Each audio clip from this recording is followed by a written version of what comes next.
आसी 2025 इंग्राजी नुआ वर्ष आज दैवीपीठ शक्तिपीठ माँ उग्रतारा पीठ होईछि चलचंचल लक्षाधिक भक्तंकर समागम होईछि।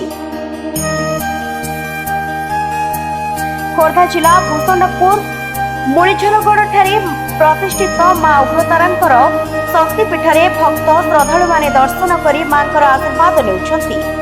आज मांकर रीतिनीति अनुसार पूजा करा जिवा सहित भक्त श्रद्धालु मानकर भीड़ जमी रही देखा मिली। माँ उग्रतारांक पीठ को आसिथिबा भक्त श्रद्धालु और पूजक माने बेस खुशी देखा मिली।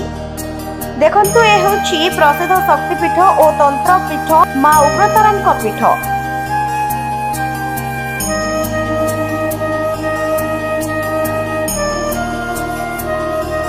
माँ उग्रतारांक पीठ सारा भारत वर्ष में विख्यात।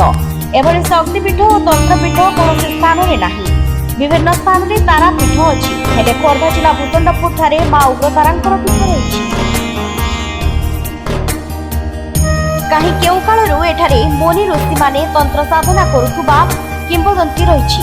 सेथिपाई एही पीठ को तंत्रपीठ बोली मध्य कुहा जाइथाय। आज इंग्राजी नवा वर्षर प्रथम दिन में देश तथा राज्यर कोण अनुकोणरू भक्त श्रद्धालु मानकर सुओ छुटिछि। भक्त माने धाड़ी रे जाई मां को दर्शन करी सानिध्य लाभ करिसंति।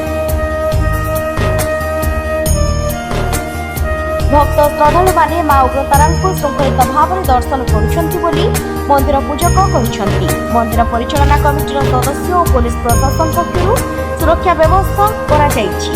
शांति श्रृंखलार सहित श्रद्धालु माने दर्शन करुछंति।